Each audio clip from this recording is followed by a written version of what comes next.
तो दोस्तों, कैसे हैं आप लोग। उम्मीद करते हैं सभी लोग स्वस्थ और मस्त होंगे। मैं ज्ञान प्रकाश आपका स्वागत करता हूं अपने यूट्यूब चैनल इंग्लिश विद ज्ञान। तो दोस्तों, यहां पर आपको मिलती है ग्रामर पढ़ने को, जो कि क्लास 11 और 12 के लिए महत्वपूर्ण होगी और आने वाले सभी कॉम्पिटिटिव एग्ज़ाम्स के लिए भी महत्वपूर्ण होगी। तो साथियों, अभी सीरीज़ चल रही है वन वर्ड्स सब्स्टिट्यूशन की। तो पिछली वीडियो में मैंने पढ़ाया था साइड से संबंधित वन वर्ड, मतलब हत्याओं से संबंधित वन वर्ड मैंने पढ़ाए थे और ट्रिक से पढ़ाता हूँ मैं, ये तो आपको मालूम ही होगा अगर आपने वीडियो देखी होगी तो। और आज ये है भाग 2 वीडियो। तो इसमें आज आपको पढ़ाने जा रहा हूँ one words denoting kinds of governments. मतलब वन वर्ड वो वाले यहाँ पर आपको पढ़ने को मिलेंगे जो सरकार से संबंधित होंगे।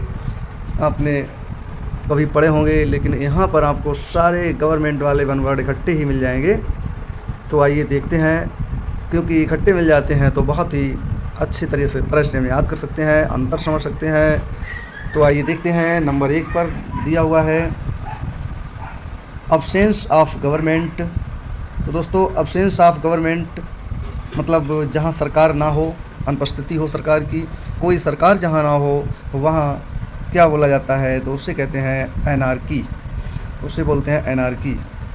तो एनार्की होता है दोस्तों ऐना। ऐना कैसे ध्यान रखेंगे इसको, देखो ऐना से ध्यान रखें, है नहीं, है ना। ऐना मतलब है ना, जहाँ है नहीं सरकार, क्या नहीं है, सरकार नहीं है जहाँ, तो उसे बोलते हैं एनार्की। बढ़ते हैं आगे। तो दूसरे नंबर पर दिया है गवर्नमेंट बाय द नोबल्स या लॉर्ड्स। आप जानते हैं जो श्रेष्ठ लोग होते हैं, लॉर्ड लोग होते हैं, उनकी सरकार कहीं कहीं होती है, तो उन्हें बोलते हैं अरिस्टोक्रेसी। अरिस्टोक्रेसी, अरिस्टोक्रेसी कैसे ध्यान रखेंगे इसको ध्यान रखेंगे दोस्तों। अरिस्टोक्रेसी को ट्रिक के द्वारा कैसे ध्यान रखेंगे मैं आपको बताना चाहूँगा। अरस्तु का नाम आपने सुना होगा। अरस्तु एक महान दार्शनिक था और इसका मतलब हुआ कि वो नोबल था, नोबल मैन था, श्रेष्ठ था। तो अरस्तु से ध्यान रखेंगे, अरिस्टोक्रेसी। अरस्तु कौन था, नोबल था, तो नोबल लोगों की सरकार अरिस्टोक्रेसी होती है। बढ़ते हैं आगे। तो हम पाते हैं government by one person. Government by one person मतलब जहाँ एक ही व्यक्ति की सरकार हो, तो एक ही व्यक्ति सरकार को चलाता हो, तो उसे क्या बोलते हैं, ऑटोक्रेसी बोलते हैं उसको। तो साथियों, ऑटो का मतलब ही होता है एक, और इसको ट्रिक के माध्यम से ध्यान इस प्रकार रख सकते हैं हम कि ऑटो रिक्शा जो होता है, जिस पर हम लोग बैठते हैं, उस पर कितने लोग होते हैं चलाने वाले, सिंगल होता है ना, उसका ड्राइवर सिंगल होता है, ऑटो का सिंगल ड्राइवर होता है। तो सिंगल पर्सन की जो सरकार होगी उसे ऑटोक्रेसी बोलेंगे। और आगे अगर हम बढ़ें तो हम देखेंगे नंबर 4 पे the right of self government. Self government मतलब खुद की सरकार। खुद की सरकार का जहाँ तुम्हारे पास अधिकार है तो उसे बोलते हैं ऑटोनोमी। ऑटोनोमी देखो, ऑटो सेल्फ गवर्नमेंट मतलब सिंगल, खुद अपने आप, तो ऑटो का मतलब सिंगल, नोमी का मतलब व्यक्ति, खुद का भी अपना सिंगल व्यक्ति, अपना सेल्फ गवर्नमेंट जहाँ है उसे बोलते हैं ऑटोनोमी। देखिए, क्रेसी का मतलब ही होता है सरकार, तो क्रेसी वाले ही यहाँ पढ़ रहे हैं सब।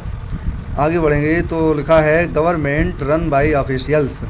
ऑफिशियल्स का मतलब होता है ऑफिसर, तो ऑफिसर की सरकार, ऑफिसरों की सरकार जहाँ हो वहाँ बोलते हैं ब्यूरोक्रेसी। और ब्यूरोक्रेसी को कैसे ध्यान रखेंगे आप, ब्यूरोक्रेसी को ध्यान रखने की ट्रिक मैं बताऊंगा। इसको आप ध्यान रख सकते हैं।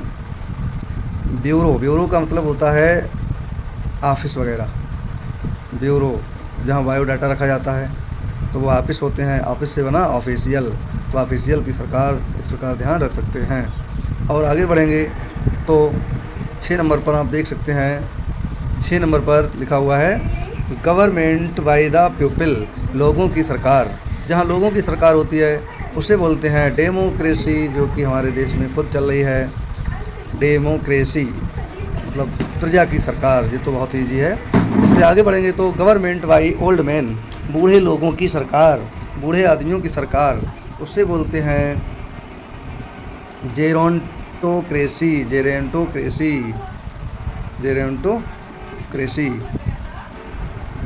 इससे आगे बढ़ेंगे government by the worst citizen, जो बेकार लोग होते हैं, वर्स्ट लोग होते हैं, बुरे लोगों की सरकार, बुरे नागरिकों की सरकार, उसे बोलते हैं केकिस्टोक्रेसी। केकिस्टोक्रेसी, इसको ध्यान कैसे रखेंगे? इसको ध्यान रखेंगे, बुरे लोग जो होते हैं वो किक मारते हैं, किक लात मारते हैं, तो केकिस्टोक्रेसी हो गया। और आगे बढ़ते हैं तो हमें देखने को मिलेगा government by the inexperienced persons. ऐसे व्यक्तियों की सरकार जहाँ पर जिन व्यक्तियों को एक्सपीरियंस ना हो तो उनकी सरकार को बोलते हैं न्यूक्रेसी। ध्यान कैसे रखेंगे? देखो न्यू का मतलब नए लोग, जो नए लोग होंगे तो इनएक्सपीरियंस्ड होंगे वो लोग, तो न्यूक्रेसी हो गया वो। और आगे अगर बढ़ें तो government by mob. Government by mob, mob की सरकार। मॉब का मतलब होता है भीड़, भीड़ की सरकार मतलब, तो इसको बोलते हैं ओक्लोक्रेसी। ओक्लोक्रेसी, ये कोई खास ज़्यादा इम्पोर्टेंट नहीं है ये वाला।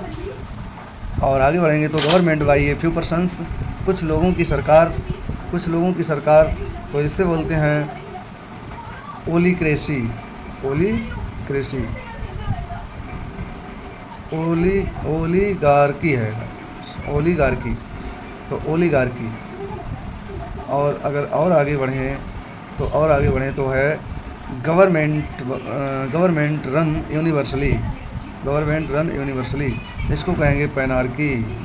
इसको कहेंगे पैनार्की, तो इसको बोलेंगे पैनार्की।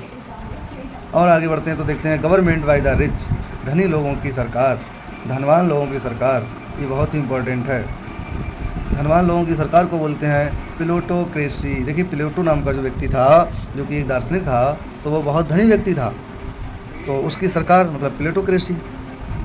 और आगे बढ़ेंगे तो हम देखेंगे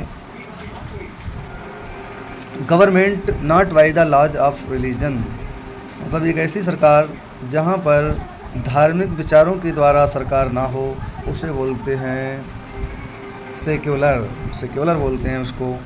और मोस्ट इम्पॉर्टेंट आ गया है, वेरी इंपॉर्टेंट है, गवर्नमेंट बाई ए किंग और क्वीन। किंग और क्वीन की जो सरकार होती है, राजा रानी की सरकार को बोलते हैं मोनार्की।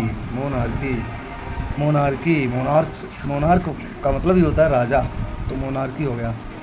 और इसके बाद है गवर्नमेंट बाय द गॉड्स, भगवानों की सरकार, तो उसे बोलते हैं थ्योआर्की। थ्योआर्की जो थेस्ट मतलब भगवान से संबंधित वर्ड है, तो थ्योआर्की हो गया, थ्योआर्की हो गया। और इसके बाद जब हम आगे बढ़ेंगे तो हमें मिलेगा government by the laws of religion. अभी ऊपर आपने पढ़ा था government not by the laws of religion, तो वो था सेक्युलर। अब यहाँ पर है government by the laws of religion, धार्मिक नियमों के आधार पर जो सरकार होती है उसे बोलते हैं थियोक्रेसी। उसे क्या बोलते हैं? थियोक्रेसी। तो ये रहे क्रेसी से संबंधित कुछ वन वर्ड सब्स्टिट्यूशन। उम्मीद करता हूँ आप इनको भूलेंगे नहीं, क्योंकि मैंने ट्रिक से याद करने की कोशिश की है। और बने रहिए, मेरी चैनल से जुड़े रहिए। अगर आप नए हैं तो चैनल को सब्सक्राइब कर लीजिए और वीडियो को लाइक कर दो और एक कमेंट कर दो। और दोस्तों हेल्प करें, मेरा चैनल नया है, अपने दोस्तों तक वीडियो भेजें। तो आज के लिए इतना ही, मिलते हैं अगले वीडियो में फिर से, तब तक के लिए बाय बाय, टाटा।